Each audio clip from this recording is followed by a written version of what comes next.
It's a question often raised, isn't it? Is Islam compatible with the West? And usually raised, I think, by those who already think they know the answer. I accepted the invitation to speak this evening on condition that I could say at the outset that actually I don't know the answer to this question. But the reason for that is not perhaps as dismal as might appear. The fact is that the question can't, properly speaking, be addressed in a vacuum. Islam is not a single thing. It's a whole universe of a billion different points of view. Similarly, the West is certainly not a single monolith, but has within itself a huge spectrum of cultures, languages, educational and ideological perspectives.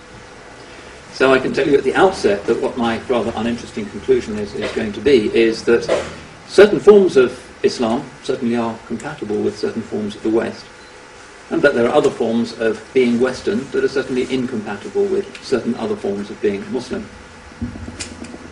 Now, there are people on both sides who don't like that kind of rather woolly conclusion.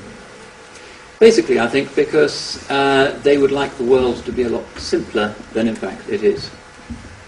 Particularly those people who feel challenged by rapid change, who feel that perhaps they're in danger of being left behind, who's recently experienced war, turbulence, upheaval, all kinds of transformations that just about every society in the world has experienced within living memory. They're insecure, and therefore what they're looking for is an identity. And if they're going to turn to being Western, or being Muslim, or being Chinese, or being Indian, or being just about anything else as an identity, in other words, if their relationship to their cultural patrimony is on the basis of wanting to be something that is against something that they find threatening, then the chances are that they are going to want their identity to be something very clear-cut and simple and monolithic. So, for instance, to look first of all at the diversity of the West. Muslims often think the West, al-Gharb, is a single thing. Then they come here and it sinks in that in fact the West is a diverse plural space where an almost indefinite variety of lifestyles and points of view are thriving. What is the West? Sometimes we're invited by politicians to develop something called a Western Islam, or a European Islam, or a British Islam. And we listen to that politely. But actually when we come to scratch our heads and jot down what the specifics of that might look like, nobody can actually do it. Why? Firstly, because Islam is diverse, but also because Britishness is diverse, Europeanness is diverse, being Western is so hopelessly diverse that there simply isn't a checklist, little boxes that you can tick to define whether you're British or not. What would such a checklist actually entail? Perhaps 50 or 100 years ago, almost certainly in fact, it was relatively easy to define what was specifically British. But now, thanks to globalization, it's really very hard to determine. If you walk through the Arndale Centre here in Luton, or even down King's Parade in Cambridge, let alone a more obviously up-to-date international space like an airport terminal, for instance, what is it that's specifically British, or even generically European? The West, perhaps, despite the fact that it is a legally open space where a variety of perspectives and cultures theoretically can thrive, in practice our culture does tend to produce a certain public uniformity. But what is it that's specifically British or European about our current reality? Not very easy to define. But there are some people in the West who think that it is easy to define. Look at the BNP's website and the latest musings of Nick Griffin and his people, and you'll find that they're very clear that there is indeed such a thing as being British. And the thing that they're most clear about what it is to be British is that it's incompatible with Islam. In fact, the principal reason why people join far-right neo-Nazi movements in modern Europe, and they are thriving, and there are equivalent movements in the United States, Australia, and elsewhere, is because they want to define themselves as being what is not Muslim. And that's a long strand of Western thinking about self-definition. How did Europe originate, after all? The Romans didn't work with a category called Europe, still less with an idea of the West. When did it begin? Well, you could say that it began with the rise of Islam. Islam invented Europe, Islam invented the West, Because whereas the Romans had been a Mediterranean civilization, when Islam took over the southern and eastern coasts of the Mediterranean, what was left of the Western culture was the barbarian kingdoms of the West, and what was left of Byzantium. So when they came to design the new euro banknotes, and again they scratched their heads in Brussels and tried to figure out what it is that Europe has in common, what defines it. What's a symbol that the Latvians and the British and the Irish and the Italians can all agree on as somehow representing what they are, that you can put on the banknotes? They couldn't come up with anything at all except for the map of Europe. And the map of Europe as defined by that part of Europe which is not Islamic. When you go towards the south and the east, you see that the map becomes a little bit vague until Albania kind of disappears, and then Turkey is not really on the map, but theoretically could be on the map. This is part of Europe's self-understanding. Perhaps the fundamental strand in defining what it is to be a European down the centuries is that it's not what is Islamic. And Nick Griffin and analogous people across Europe and in the United States as well would say that's because that's the essence of what it is to be Western. It is to reject the Muslim as the archetype of difference, of the rejected other. So, for instance, we find practical consequences of this, that in a recent poll, 58% of French voters said they would never vote for an Arab. So there isn't a single Arab Muslim in the French Parliament. Here we're a bit more open, to our credit. Plenty of Muslims, plenty of people of colour in Westminster. In France, they're not quite so comfortable with that, and they will not vote for an Arab, still less for a Muslim. And why is that? Because they do have this sense of being at the heart of the Western Enlightenment story. Paris as every cultivated man's second capital, and Islam as being the exact opposite of that. These unpleasant immigrants who are in the ghettos, who are taking our jobs, who fought against us in Algeria, who are the exact opposite of what the French Enlightenment is supposed to be. So 58% of them say they would never vote for an Arab. Other examples could be cited. Pim Fortuyn in Holland, somebody who took himself to be a champion of Westernness. He wrote a book called Against the Islamization of Our Culture. He wanted to ban all of the mosques in Holland. He wanted religiously specific immigration laws. He was Islamophobic, but highly cultivated, a liberal in every other aspect of his life, with a freewheeling homosexual lifestyle. But when it came to the Muslim issue, he was quite clear. Islam and the West are not compatible. And plenty of other individual situations could come to mind. The current mood in right-wing circles in Washington, for instance. The idea of the new American century as being precisely that which is against the Islamic, Saracenic, Arab other. That's why we have to support Israel. That's why the Palestinians shouldn't receive anything. That's why we need military bases all over the Middle East. That's why we need to keep those regimes under control. That's why we did Iraq. That explains our foreign policy in much of the world. Precisely the sense of the West as being a triumphant culmination of a long-standing European, partly Christian tradition that defines itself precisely as being incompatible with Islam. But there are Muslims who tend to think the same way. The Muslim world is similarly full of xenophobes. The Muslim perception is that the West is materialistic, godless, greedy, adulterous, pornographic, given to gambling, environmentally destructive, usurious, exploits the third world, etc., etc., etc. It is the exact opposite of what a Muslim strives to be. The Muslim, even if he's poor, is dignified and is humble and worships God, and the Westerner is a kind of tyrannosaurus crashing on other cultures, insistent that his own civilization is the only one that should define the public values in any society on earth. It's his values, whether it be feminism or whether it be liberal capitalism or whether it be anything else, that he wants to define as being the public norm. Other cultures can exist in private, but the public space, the political space, the economic system, everything outside the home and outside the place of worship should be that which Westerners find to be normal and decent. That's a widespread Muslim perception. Muslims are afraid of the West. Muslims are not just afraid of the West in its angry military mood, Iraq, Afghanistan, and other places, but are also afraid in terms of its political penetration. The power of the banks, the power of the multinationals, the globalized banking industry that in effect is controlled by significant power blocks in Washington, Geneva, Paris and elsewhere, and doesn't seem to be answerable substantially to the values or concerns of other peoples or other civilizations. It's a major source of alarm.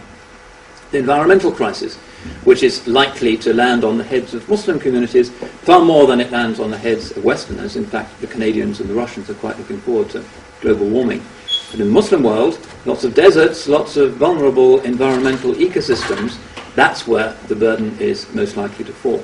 And so there's a constant sermon rhetoric across the Muslim world that the West is actually imperialistic, intolerant, and that it can only tolerate values that are compatible with itself. So the Muslims as well as Westerners who say, no, the answer to the question is Islam and the West are allergic. Positive and negative poles, they mutually repel, and you can't possibly have a Western Muslim identity. That's like saying being simultaneously male and female, or simultaneously being a banana and an orange. It's mixing up two different categories. The one is humble and worships God, and the other is arrogant and is destroying the planet, etc. Common rhetoric on both sides.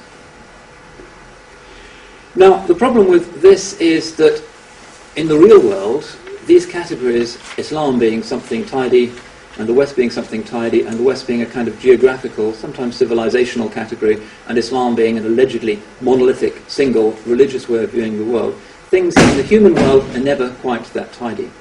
In fact, they're never tidy at all.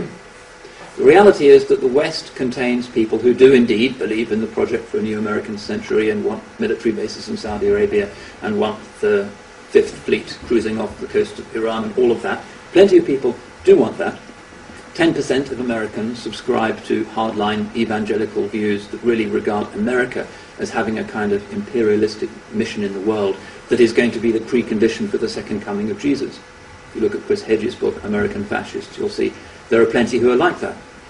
But the Muslim stereotype of them being all like that was shattered last month by the election of Barack Obama, who, for all of his strangenesses and faults, isn't that particular interpretation of what it is to be Western.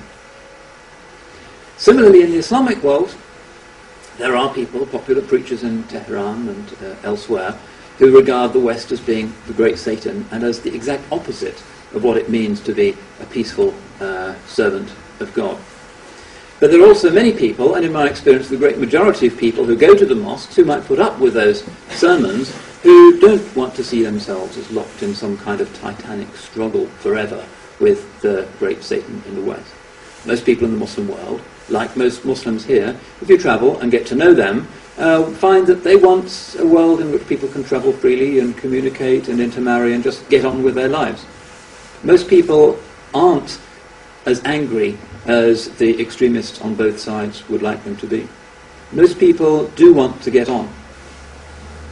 So, in the Muslim world, you have this diversity, and sometimes it's hard for people in the West who only understand of Islam that which is media worthy.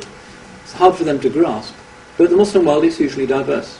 It's always been diverse, it's getting more and more diverse by the minute, as well as the internal differentiations, the sectarian differences, the ethnic differences, the educational differences that have always made the Muslim world an extraordinary kaleidoscope of different points of view, different theologies, different cultures. You have the impact of modernity, which is being responded to in a huge range of different ways by Muslims. So, recently I attended a lecture in Oxford by the Uzbek ambassador. And he was talking about his country and its struggle for independence from the Russians, and then somebody who was what the media would call an Islamist radical stood up and asked him why they don't have an Islamic state in Uzbekistan. Now, the Uzbek regime is unpleasant in many ways, but the response he gave was quite an interesting one and actually shut up the angry man in the back row.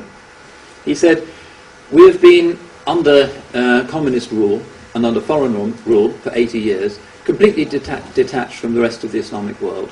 We couldn't go on Hajj, we couldn't teach the Quran to our children, we had to eat pork in the schools. That was our reality for 80 years.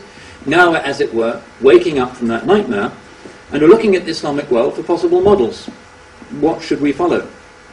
And we don't find that there is a single Muslim interpretation of how public life in a Muslim culture should be. We look, for instance, at one end of the spectrum and we see the Saudi model, which is that of an absolute monarchy. Well, we don't have a king of Uzbekistan, so that's not for us. Other monarchical models, such as the Moroccan model, with all of its weaknesses and insincerities, but the king calls himself Amir al-Mu'mineen, commander of the believers, but it's not quite an absolute monarchy because they do have a kind of national assembly.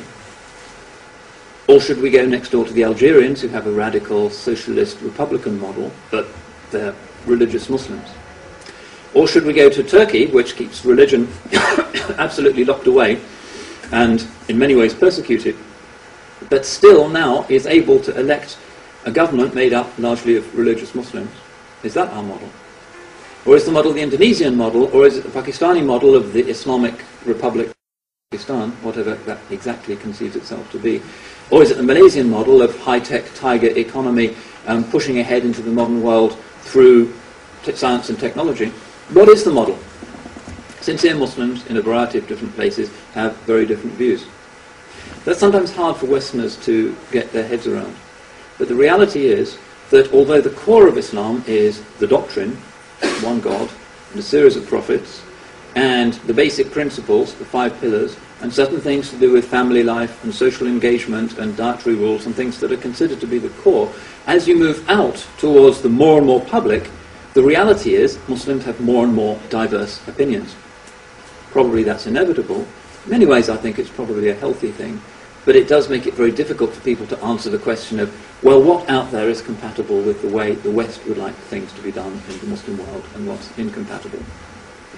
So you go to Afghanistan, where in southern parts of the country the female gender has almost been abolished, and you go over the border into Iran, and half of the people driving cars are women, and they have women ministers in the government, and 50% of surgeons in Tehran's hospitals are women, and despite the problems there, it's not like Afghanistan, but they both claim to be Islamic republics. The Taliban have a sincere view of the relationship between the sexes. The mullahs in Tehran have a sincere view, but it's really different. So what is the Islamic monolith that is or is not compatible with the West? The question can't actually be answered. What we do know is that different forms of Islamic religion have in the past and today continue to be compatible with many things that are important to most Westerners. There are cases of cooperation even between really conservative Islamist regimes and rulers and the West, who originally set up the Taliban, who originally set up Al-Qaeda. I recently met with an American diplomat who said first time he met Osama bin Laden was in a reception at the American ambassador's house in Islamabad. He remembered him being really tall, because they were buddies back then, the days of the jihad. That was a very close relationship because Afghanistan was the soft underbelly of the Soviet Empire, and there were American, Saudi, Pakistani interests in supporting the guys who they're now bombing. General Zia, a close friend of the West, but the great innovator of the Islamization project, the introduction of Sharia public law in Pakistan, still very close to the West. Saudi Arabia, perhaps the most conservative Islamic regime constitutionally, is one of the handful of Muslim countries that are absolutely axiomatically on the side of the United States, not just politically, but also economically. That they always consult with Washington when they're going to do something to the oil price. That they are extremely close to them in terms of educational and cultural cooperation. That they're even getting Americans to redesign the holy cities in Mecca and Medina. Very, very close relationship. But still, apparently, huge ideological differences. So again, the idea that politically the West can never get on with Islamist or conservative Islamic political orders just doesn't seem to be the case. Sometimes the West fights against them, sometimes it supports them. That's politics. So that's kind of by way of making the question sound very complicated. There are different sorts of Islam. There are different ways of being Western. Is there a way in which we can actually tackle the question and get something out of it? Well, I think that there are ways, and those ways, unsurprisingly, since Islam is ultimately a religion, are religious ways. What if we turn aside from the current ructions in the Islamic world over the correct relationship of religion and state and look at the sacred core of the religion and its sacred narrative, its sense of its place in history, and also its sense of its relationship to other religions, and see if we can actually come up with a generic set of attitudes and values that we can call Islamic, that we could then bring into conversation with what the West has historically been. Well, one imbalance there is that the Islamic world has not been through and has not wished for the process of massive secularization that certainly Western Europe has experienced in the last 2 centuries. The percentage of regular churchgoers in South Cambridgeshire, where I live, is about 4 or 5% now. A recent survey in Indonesia, which is certainly not one of the most conservative Muslim countries, found that 79% of the population prays 5 times a day. That's a big disparity. So when we try to bring them into conversation, there's always going to be that imbalance.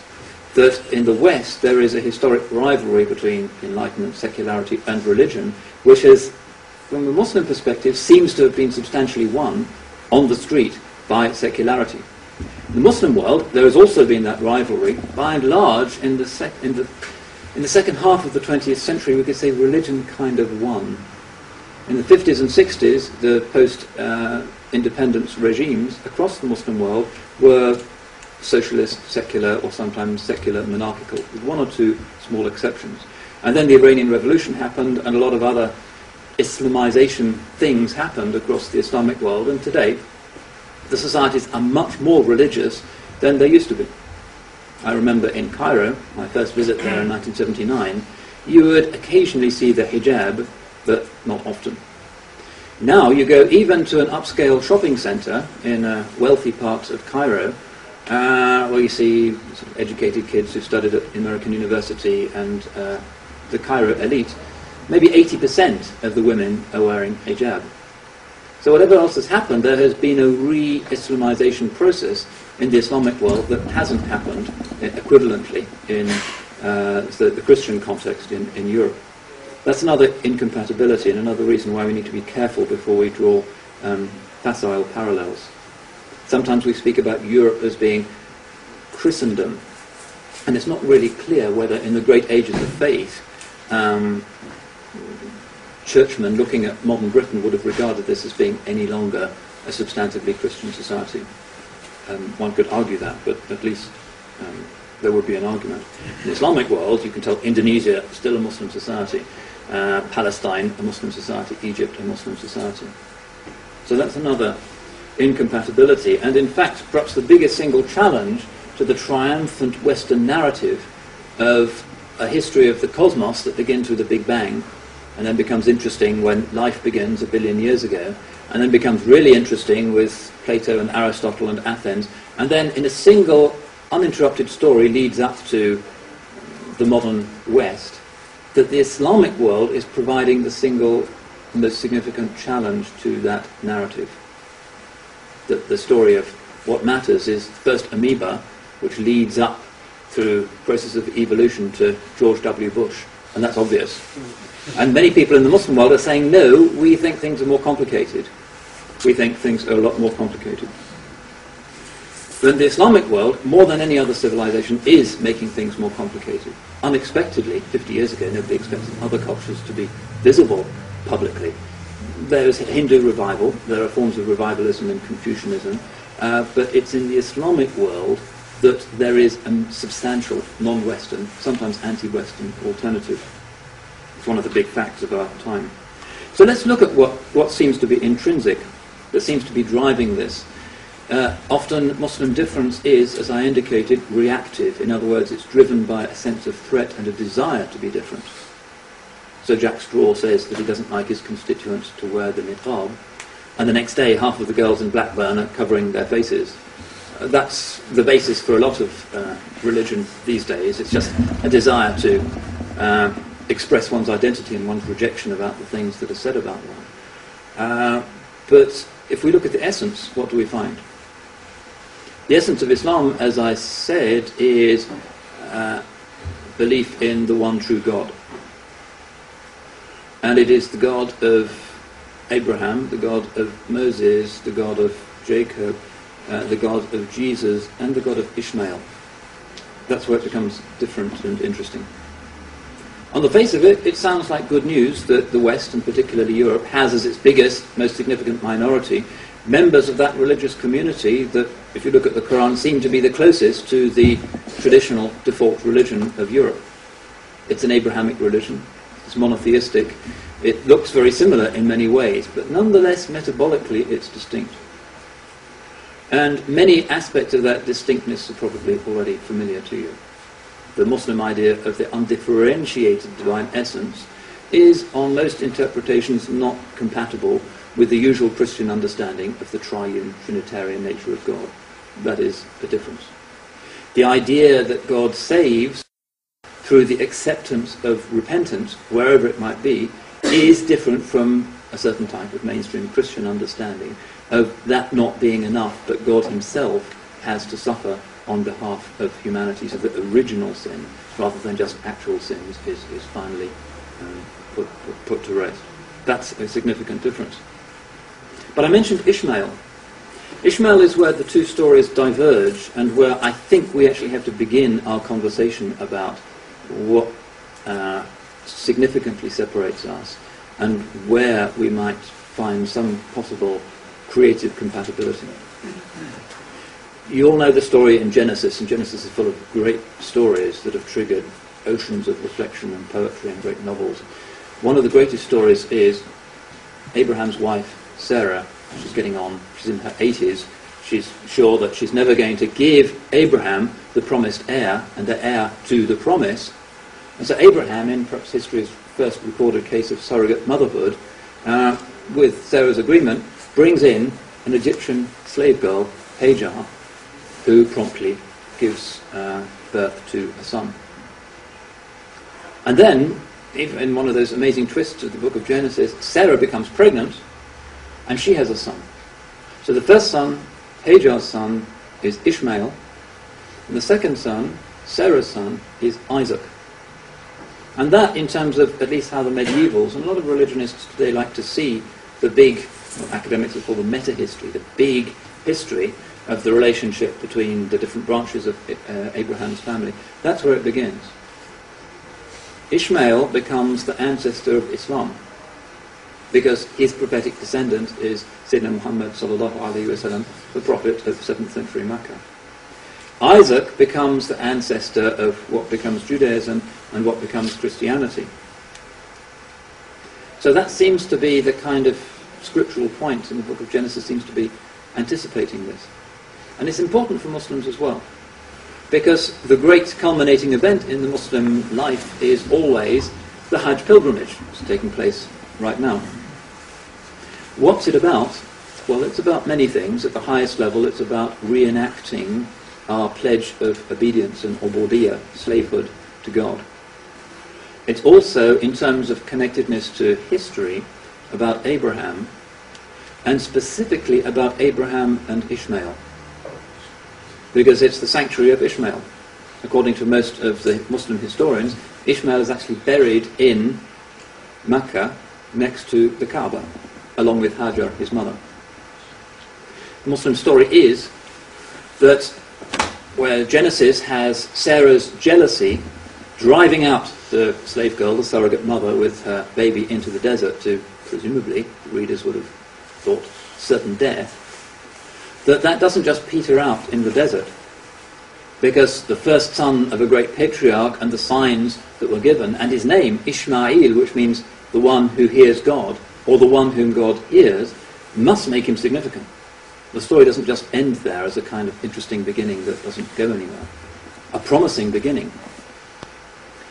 It ends, for us, with a new beginning, which is the city of Mecca. And that's where it's unfamiliar to the West, because Mecca and Ishmael, they have no place in the Western imagination. And the Western sense of our history evolves to produce George W. Bush. Where is Mecca on that map? It's the symbol of the other, the symbol of the dark man, the symbol of the wild, rejected Ishmaelite. It's the black house, whereas we are in the White House. It's the polar opposite. But what does it mean to Muslims? Let's just hear the Muslim voice for a while. Ishmael is with his mother Hajar.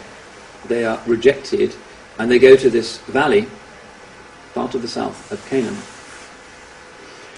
Ishmael is thirsty, and there's a great painting. In fact, there are lots of great paintings of the scene, but the best known is by a French painter called Corot, which is Hajar in the wilderness. And she is there, and she is thirsty herself, and the child is at a distance, and she can't bear seeing the child suffering and the child dying. It's a moment of tremendous bathos, and apparently it's the end. But it's not the end, because the well of Zamzam appears. And from that symbol of suddenly new life, a wellspring in the desert, begins a new wellspring of a civilization that's going to be lived for God.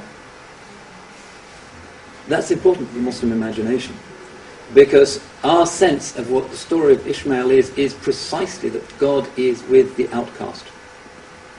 That's what the Hajj means. It means in that incredibly remote, empty place, that valley where there was nothing, no cultivation, Bayli di Zara, nobody there at all, the place where apparently the story of the teenage mother and her kid has to come to an end, that now, through the extraordinary vindication of God's promise and God's compassion to those lost people, who could be more vulnerable than them, all alone, 3 million people are now there.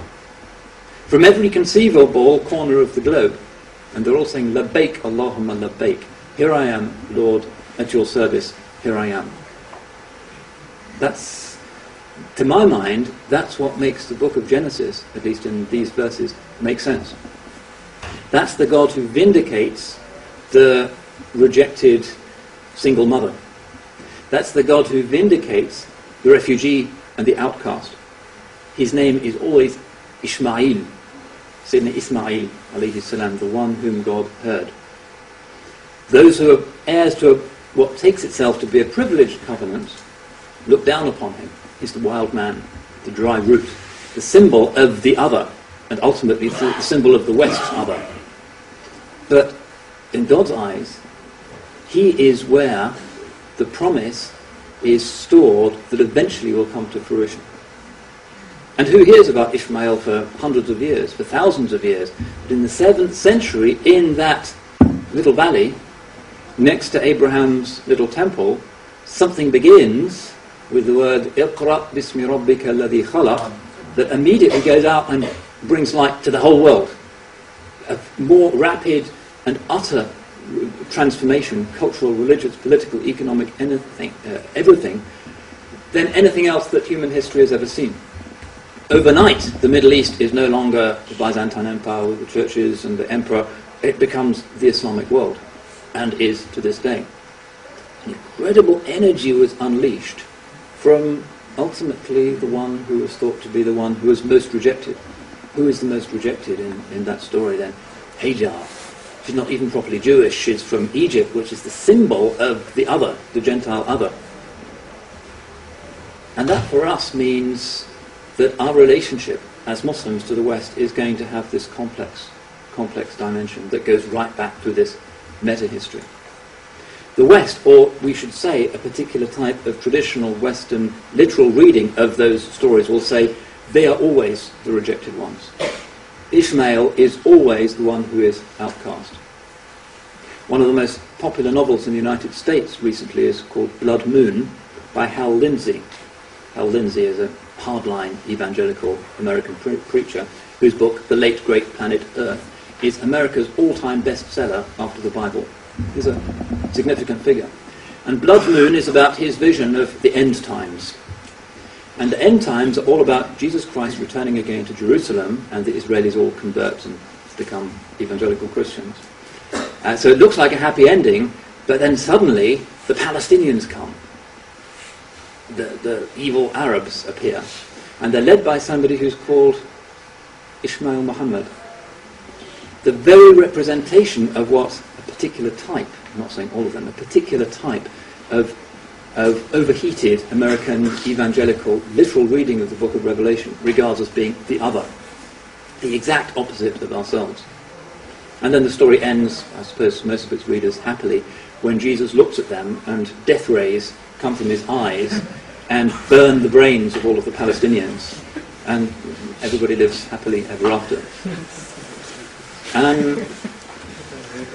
That's a certain type of Western rejection of anything that comes from Ishmael, that comes from the other, that comes from those who are not chosen.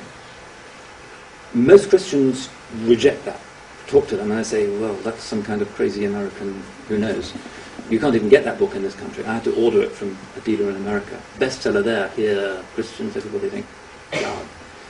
But in the Islamic world, there is no similar rejection of the covenant through Isaac. It's simply not there. Why? Because the Quran speaks of Ishaq and speaks of the descendants of Isaac as being also Anbiya'ullah, God's prophets, no less than Ishmael. Recently, Abraham got his face on the front cover of Time magazine, a couple of years ago now. And it was all about these archetypes, and is the clash of civilizations and the West and Islam and mutual incompatibility inevitable because it's there in the scriptures and nobody's going to rewrite those. And the message was a particularly stupid and obtuse one because it said the only solution is some kind of secularization and keeping these religious stories out of any global conversation about how the future should be because they're divisive. They didn't spot that the whole point of the Quranic story is that they are both included. We say alayhi salam, upon him be peace, after the name of Ishmael. We say alayhi salam no less lovingly after the name of Ishaq and after the name of Jacob and after the name of the prophet Joseph, who has a whole chapter to himself in the Quran, and after the name of Solomon and David and the great prophets of what some would claim to be the West's own story. They're ours as well. And of course, when we come to the verses that we heard so beautifully recited at the outset, Surah 19 of the Quran is all about the Virgin Mary. There are differences, but nonetheless, the point is, Islam is including, not excluding. The Jewish tradition is not really about including the story of Jesus and Mary. It's always kind of a problem for them to explain exactly what they were and what one should make of their claims. We embrace them in our own way, in our particular understanding of what it is to be an Abrahamic monotheist. The verses we heard have this extraordinary drama of the Virgin Mary coming into the city of Jerusalem having given birth on her own. There's no sort of Christmas crib and three shepherds and that. It's not Quranic. She comes into the city, she's given birth on her own under a palm tree in the desert, and she's going to be accused of having done the obvious thing because there's no father anywhere in sight. She comes into the city to face the music. To make things even more difficult for her, as it were, the voice from heaven has said, you have to fast a fast of silence for 3 days. So she's not even going to be able to explain. It looks hopeless. Another of these stories, these rich stories that the scriptures can sometimes give us, of the woman who is absolutely vulnerable and rejected, who is then miraculously vindicated. And so she comes into town, and they say, what is this? لَقَدْ جِئْتِ شَيْئًا فَرِيًّا. You've come up with an abomination, an obscenity. Obviously, you've committed adultery. What does she do? She can't speak. She's going to obey God's commandment. فَأَشَارَتْ إِلَيْهِ. And she pointed to him. She kind of looked like that at the baby. And they said, كَيْفَ نُكَلِّمُ مَنْ كَانَ فِي الْمَهْدِ صَبِيًّا. How can we speak to somebody who's a baby in the cradle? Even more outrageous. So she's indicating the child is going to explain. And then, the God of the heavens and the earth, in his absolute power, causes the child to speak. And he preaches. That's the amazing thing. He isn't immediately saying, well, actually what happened was this. He's saying what is the most important thing for them to know, and Allah will look after his mother, he knows that. He says, Inni Abdullah, I am God's servant. Atani al-kitaba wa ja'alani nabiyya. He has given me the book and has made me a prophet. Wa ja'alani mubarakan aynama kuntu. And he has made me blessed wherever I shall be. And this is the first of the sermons that he gives. And he presumably doesn't have any teeth yet, but he's still speaking, well, beautiful classical Arabic. Very, very beautiful Quranic narrative. And that is, if you like, Islam saying to others that this is what we affirm. The most sacred and the most precious and most beloved human being to you is also somebody who in our sacred and precious and beloved scripture we cherish. We cherish him so much that we give him this miracle that isn't even in your scriptures. The baby that speaks. It's in some of the extra-canonical early Christian stories. It's before the Quran, but it's not in the four Gospels. It's a beautiful story of Jesus being vindicated and vindicating, but first of all talking about what's important. But what does he say? And this is the essence of the difference between the two worlds. Inni Abdullah. I am God's slave. So, on the one hand, Islam is saying we embrace him, we recognize him. His mother was a virgin, a pure woman. He is Al-Masih, the Messiah, in the authentic sense that the Jewish people had been led to expect. He will come again at the end of time. So here the West story and the Islamic story seem to be really close. But what does he himself say? I am God's servant. If the central claim of at least mainline Western Christianity is that Jesus is God, human, and God, and fully God, then that's where we find the parting of the ways. Because Islam, in its understanding of what it is to be an Abrahamic monotheist, will say you can't actually do that. You can't combine the finite and the infinite in a single entity. And you can turn all kinds of clever theological somersaults to do that.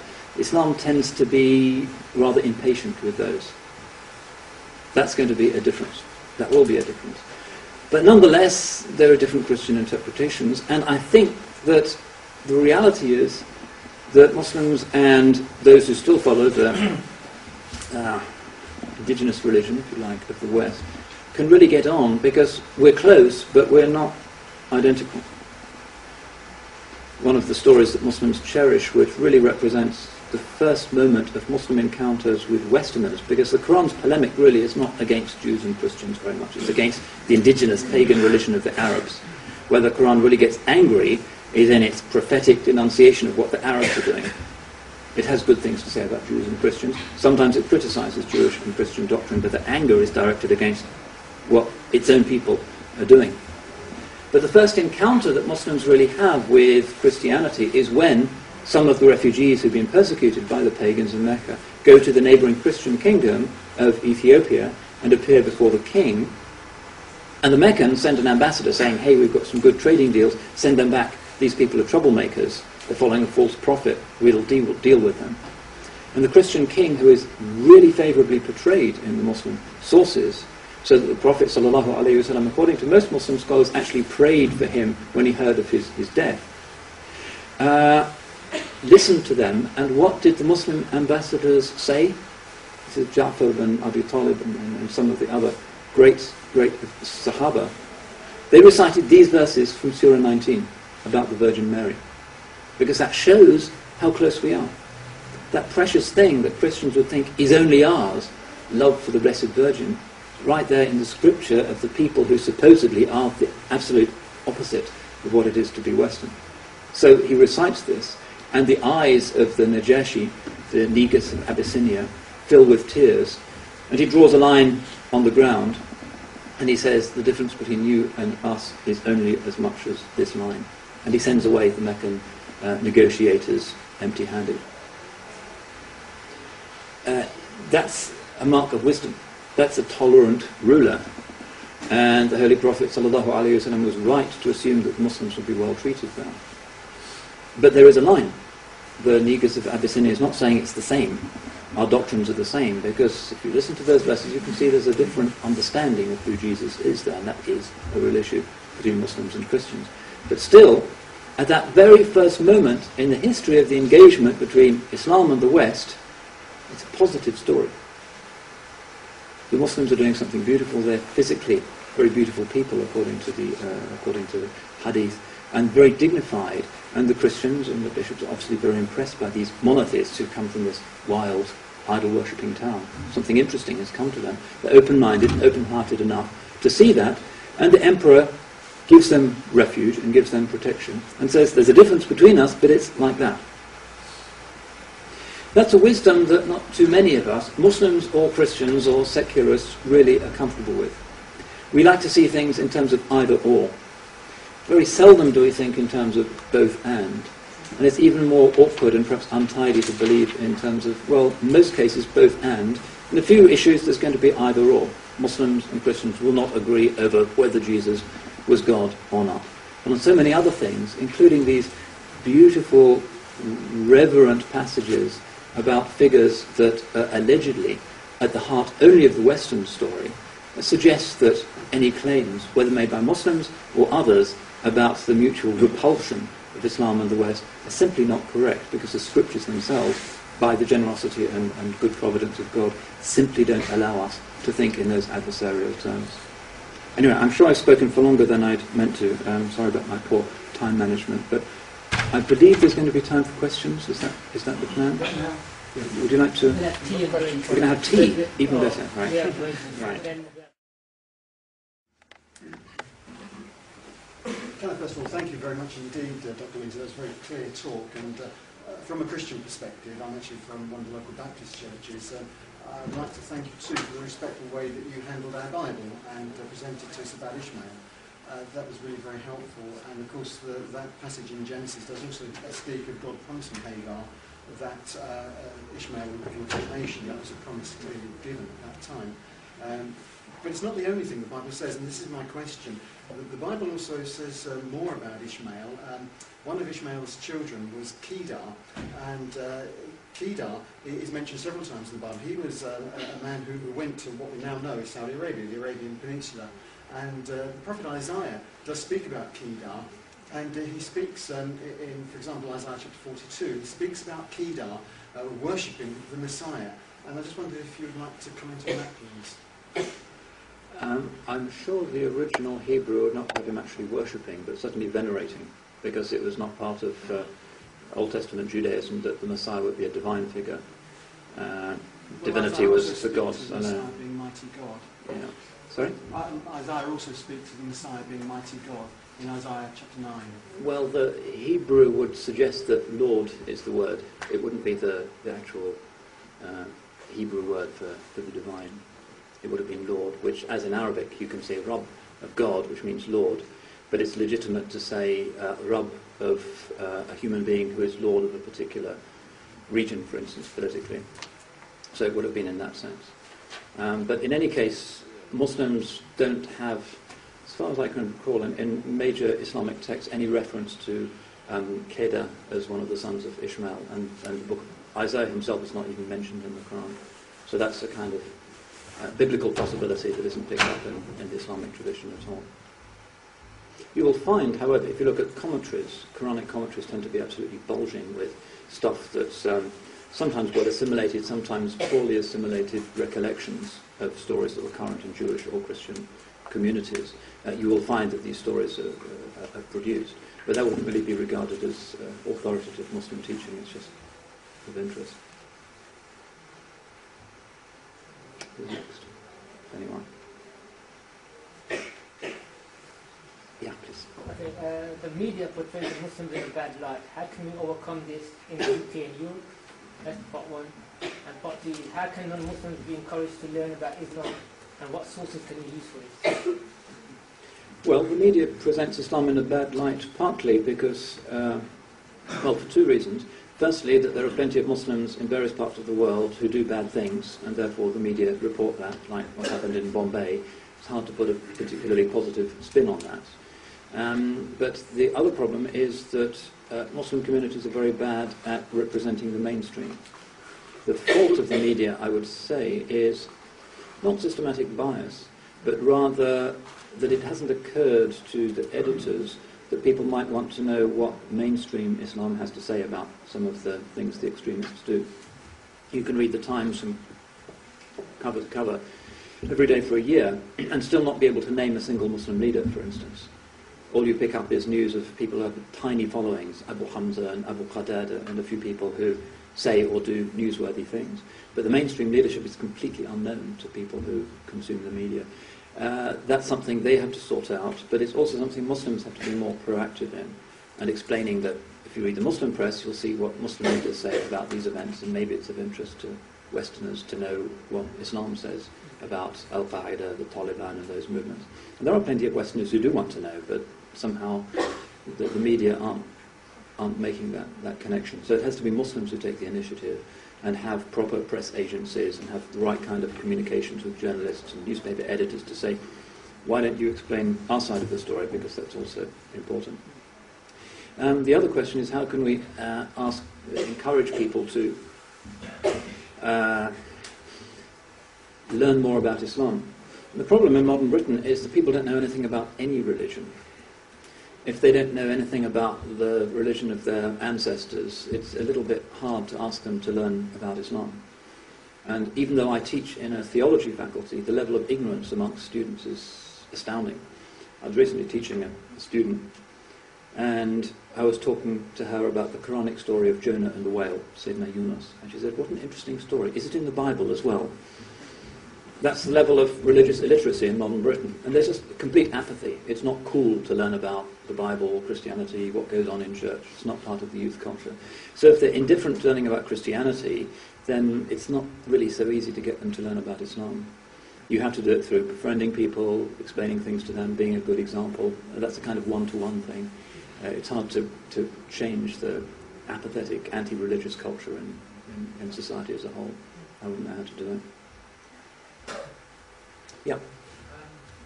Tony Blair said that the issue of religious faith is going to be as important in the 21st century as political ideology, such as communism, for example, in the last century.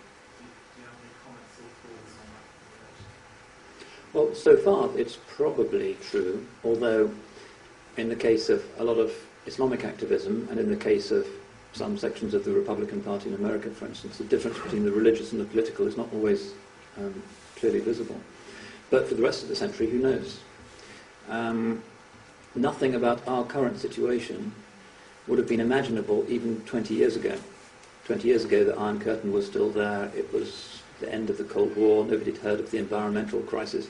All of the things that we're worried about at the moment would have been inconceivable to them. And all of their predictions, if you look at social science or politics textbooks from the 70s and the 80s, everything that they predict, usually in the last chapter, turned out to be complete nonsense. So whether the rest of this century is going to be religious or secular or Islamic or Buddhist or Zoroastrian, or whether there'll even be an end to the century, maybe we'll blow ourselves up or the environment will finally collapse, who knows? That's where religious faith and optimism comes in, I think. Inshallah. Right. Well, first question is really about identity. Can there be a British Islam?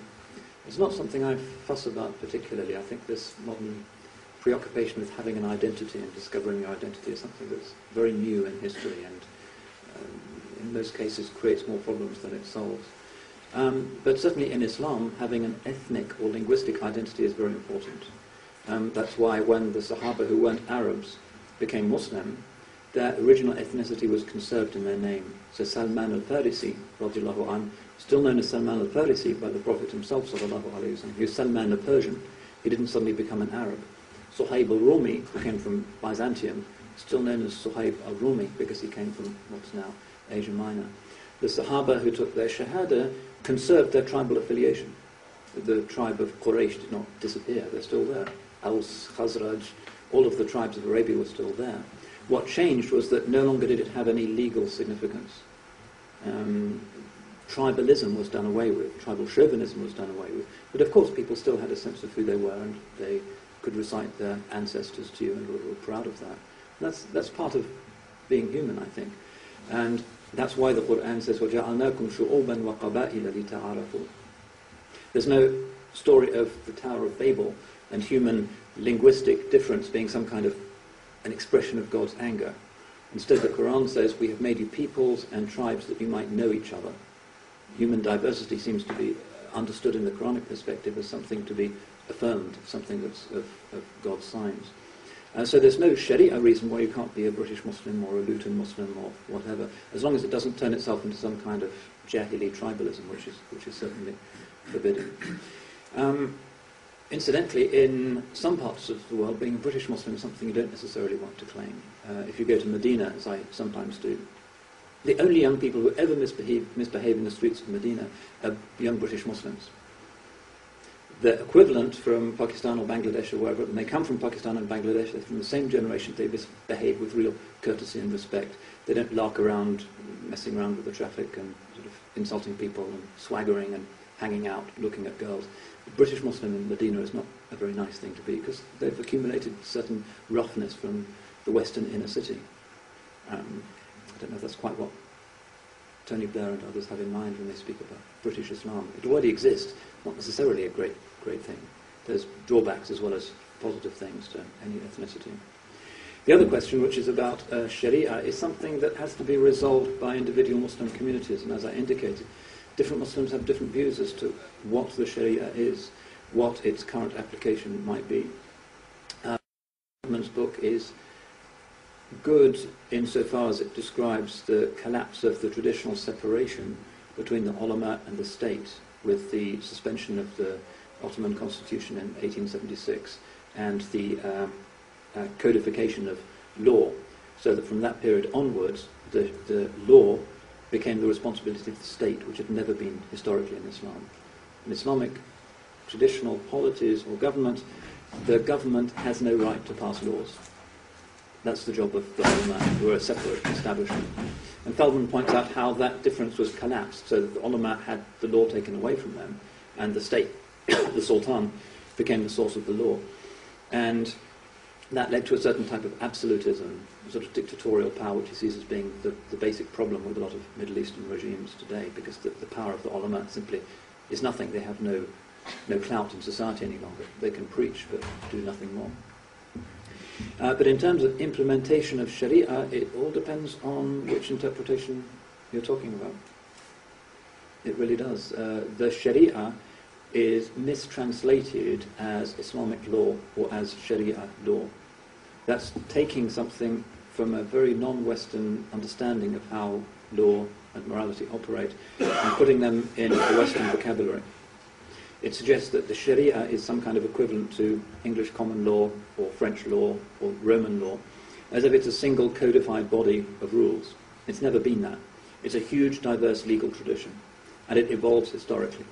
The Sharia as understood and interpreted in the 1st century is very different from the Sharia as understood and practiced in the 5th century. The Sharia of the 19th century is different from the Sharia that exists in Muslim jurisdictions nowadays. So when journalists say Islamic law is being introduced in such and such a place, it doesn't actually tell you anything. Whose interpretation? There's no guy at the top, no pope, who can say this is right and this is wrong. It's a process of negotiation. We have no notion of where that negotiation will lead the Muslim world in the next few decades. Somewhere good, somewhere bad, somewhere correct, somewhere not so correct, we don't know. But there's no generic issue of Sharia and Western statutory law. There are local negotiations, often very difficult, but there is no single issue, as far as I can see. Did you have a question? Are you impatiently waiting? My question keeps changing, I'm afraid, as the discussion goes on, but if I can ask one. You pointed out that the term the West actually includes all kinds of different things. And you also pointed out that the Christian faith has a somewhat minimal influence on contemporary culture and thought. I wonder if you could comment on to what extent you think that our present culture has been shaped historically by the Christian faith. Mm-hmm. In other words, what are the distinctively Christian elements, or the elements that have come from a Christian influence, that are still part of what it means generally to live in Britain today? Yeah, I mean, that probably is a question that's outside my competence.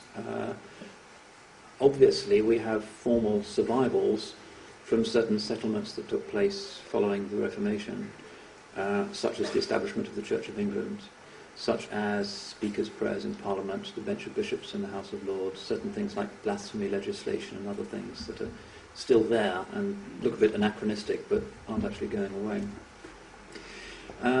More generically in society, I would say that there is no obvious continuity between the British religious culture of, say, Puritan England and our modern reality. I think if Cromwell could be transported forward in time 400 years, he'd say this is some kind of dreadful orgy and Christianity is finished. I think it'd probably be wrong. But it's very hard to point to any individual institution or habit of mind that you can say is specifically Christian, but is widespread in modern Britain, that is not kind of generically religious or ethical. In some Catholic countries you can see these things like abortion and some of the euthanasia debates obviously come from a specifically Catholic ethical tradition.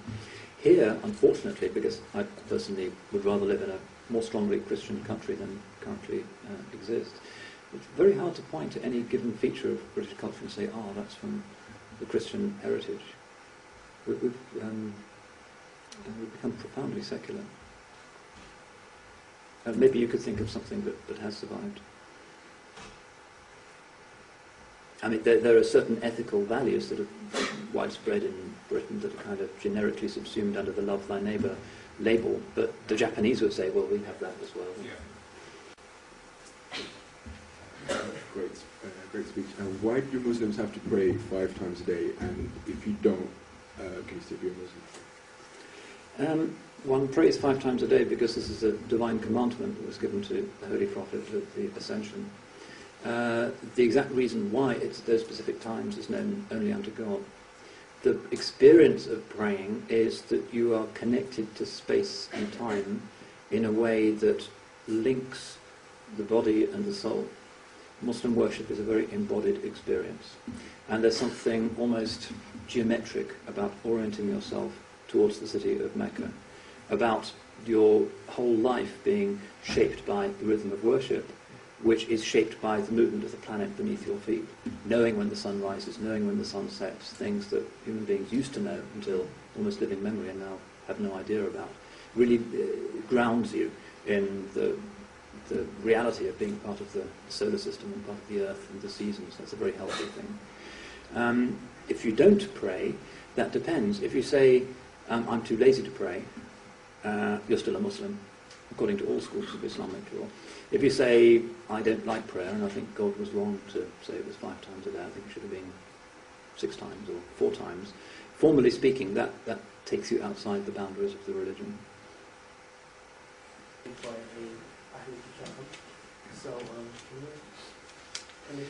Well, properly speaking, in most forms of Sharia, if you're living outside a Muslim majority country and you're a Muslim male, you can't marry a Christian or a Jew. If you actually look it up, you'll find they say that's only for the Dar al-Islam, because the ambient culture will compensate for any confusion that the child's mind might experience as a result of the difference of religion between the parents. If you're living in the West, then the child's confusion might continue, therefore it's not permissible. Imam al-Nawawi has a long fatwa on this, which is quite interesting. But the general principle, the traditional principle, is that the husband is understood to be the head of the family.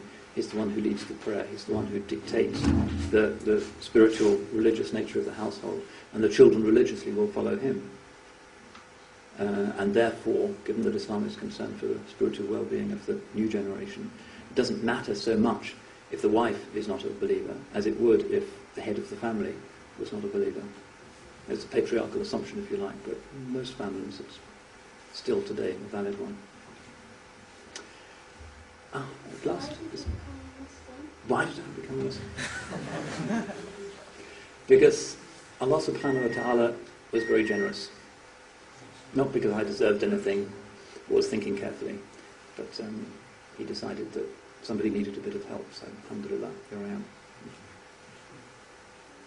Okay, I think that's it. I think make my way up.